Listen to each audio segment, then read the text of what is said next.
¿Cómo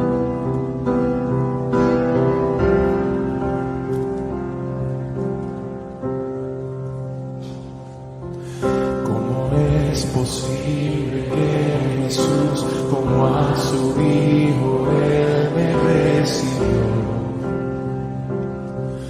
Y su nombre llevó, su perfecta vida de obediencia al Padre, yo creeré, me otorgó y perdón me dio, pues cargó mi maldad sobre él.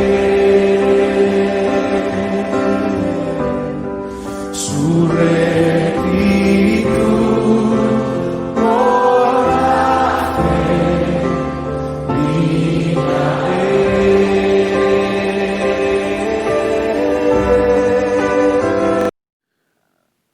¿Dónde está Dios en la pandemia, en esta pandemia? Podemos ver el libro de Job y vemos a un hombre con su riqueza, su familia. Todo esto lo podemos ver en el capítulo 1. El primer punto es qué nos dicen los desastres sobre la realidad de Dios. En primer lugar, Dios no puede ser divorciado de los desastres. Algunos dicen que Dios creó el mundo y se desentendió de él. Esto se llama deísmo. Otros culpan a Satanás, pero Satanás no puede hacer nada sin el permiso de Dios. Lo vemos en este capítulo 1 y 2 del libro de Job. Dios controla los elementos. Job 37, 5 y 6 dice, truena Dios maravillosamente con su voz, Él hace grandes cosas que nosotros no entendemos.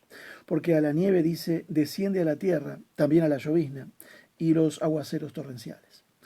También en el capítulo 37, versículo 10 dice, por el soplo de Dios se da el hielo, y las anchas aguas se congelan. Regando también llega a disipar la densa nube, y con su luz esparce las nieblas.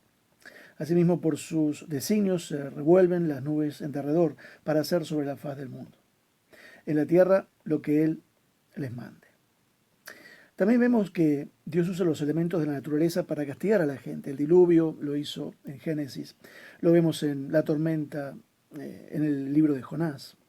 Si Dios no controlara los desastres, ¿cómo podemos dejar en sus manos nuestras vidas? Dios no puede ser divorciado de los problemas. En segundo lugar, Dios no puede ser desacreditado de los desastres.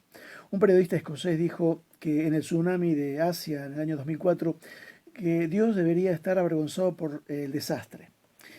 Un antiguo ateo, filósofo cristiano, C.S. Lewis, dijo que precisamente el hecho de los desastres son prueba de que Dios existe.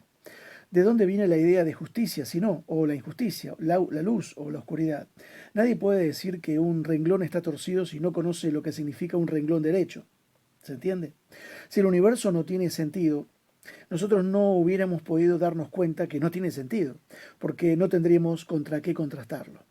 Si no existiese la luz, ¿cómo podríamos decir que vivimos en la oscuridad? ¿Se entiende? Dios no puede ser divorciado ni puede ser desacreditado. En tercer lugar, Dios no puede ser definido por los desastres. En el mundo hay mucha maldad, seguro, pero también hay mucha bondad. Si Dios no es bueno, ¿de dónde viene esta bondad? Un filósofo cristiano en el año 300 y pico llamado Boecio dijo que si Dios existe, ¿de dónde vienen los males? Es lo que la gente pregunta. Pero él también contestó y repuso diciendo, pero también si Dios no existe, ¿de dónde vienen los bienes? Un pastor y escritor llamado Erwin Lutzer, pastor de la iglesia en Moody en Estados Unidos, escribió, la misma gente que dice dónde estaba Dios en este accidente o este desastre, o cuando muere un bebé, ¿no? Son las mismas que no reconocen los hermosos años que han vivido en paz y armonía. No lo mencionan ni le dan el crédito por todas las cosas buenas, y sienten que ese Dios está obligado a darles ayuda en los tiempos malos. Creen que el Dios que deshonran todos los días debe ayudarlos cuando están enfermos. En cuarto lugar, Dios no puede ser derrotado por los desastres. Isaías 46, 9 y 11 dice, estas dos cosas te vendrán de repente en un mismo día, orfandad y viudez. En toda su fuerza vendrán sobre ti, a pesar de la multitud de tus hechizos y de tus muchos encantamientos. Porque te confiaste en tu maldad, diciendo, nadie me ve. Tu sabiduría y tu misma ciencia te engañaron, y dijiste en tu corazón, yo, y nadie más. Vendrá pues sobre ti mal, cuyo nacimiento no sabrás. Caerá sobre ti quebrantamiento, el cual no podrás remediar.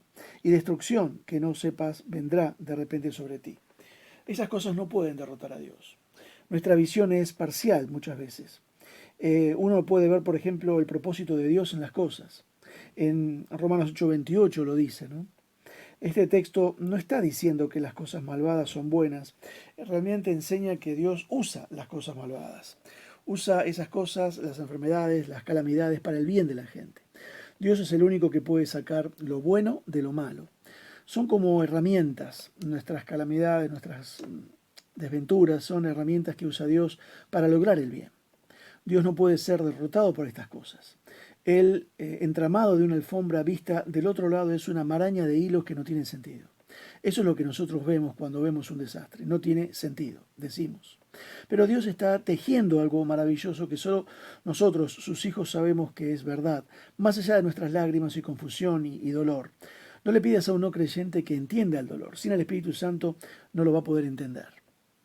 En segundo lugar, la cosa aparte de Dios es que los desastres naturales traen la responsabilidad sobre el ser humano. En primer lugar, los desastres nos enseñan a rectificarnos sobre nuestro pecado. Lucas 13, 2 a 5 dice, respondiendo Jesús, dice, ¿pensáis que estos galileos, porque padecieron tales cosas, eran más pecadores que todos los galileos? Os digo, no. Antes, si no os arrepentís, todos pereceréis igualmente. O aquellos 18 sobre los cuales cayó la torre de Siloé y los mató, ¿pensáis que eran más culpables que todos los hombres que habitan en Jerusalén? Os digo, no. Antes, si no os arrepentís, todos pereceréis igualmente.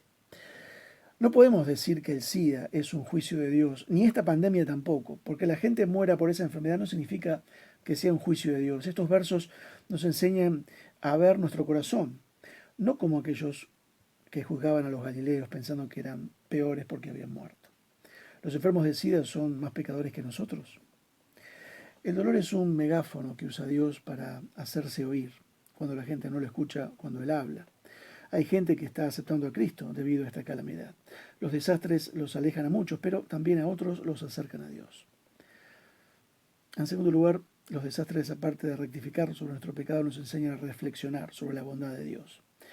Yo debo agradecer que ninguno familiar hasta ahora ni amigo haya contraído esta enfermedad. Y debemos agradecer por lo que tenemos hoy, viendo que hay mucho dolor en otras personas, en otros lugares. Tenemos que reflexionar sobre eso, ¿no? En tercer lugar, los desastres nos enseñan a responder al dolor. El poder ayudar a otros si es necesario en nuestras limitadas posibilidades, tendremos que hacerlo. En cuarto lugar, los desastres nos enseñan a recordar las promesas de Dios. Apocalipsis 21, 3 y 4 dice, y oí una gran voz del cielo que decía, he aquí el tabernáculo de Dios con los hombres, y Él morará con ellos, y ellos serán su pueblo, y Dios mismo estará con ellos como su Dios, enjugará a Dios toda lágrima de los ojos de ellos, y ya no habrá muerte, ni habrá más llanto, ni clamor ni dolor, porque las primeras cosas pasaron. Este mundo no es nuestro hogar permanente. Cada desastre nos recuerda que hay un hogar celestial que nos aguarda. Tenemos que recordar esas promesas que Dios ha dado a sus hijos. En último lugar, los desastres nos enseñan a reconocer la presencia y el poder de Dios. Job experimentó depresión, pero también él dice en el capítulo 19, yo sé que mi Redentor vive y al fin se levantará sobre el polvo, y después de deshecha está mi piel, en mi carne he de ver a Dios, al cual veré por mí mismo, y mis ojos lo verán, y no otro, aunque mi corazón desfallece dentro de mí. El capítulo 42 también dice, Job, de oídas te había oído, mas ahora mis ojos te ven. Por tanto, aborrezco y me arrepiento en polvo y ceniza. Esa conclusión llegó después de estar sufriendo por muchos capítulos. Al final tuvo que pasar por eso y él reconoce que realmente era más imperfecto de lo que él pensaba. Un salmo dice, en tus manos están mis tiempos. Eso es lo que el creyente sabe y puede confiar. A veces parece que no fueran suficientes las pocas palabras y ejemplos que encontramos en la Biblia y que nos dicen y repiten que Dios nos cuida, que ninguno de nuestros dolores se le escapa, aún esta pandemia. Él es suficiente. ¿Es Dios suficiente para usted? Que Dios le bendiga.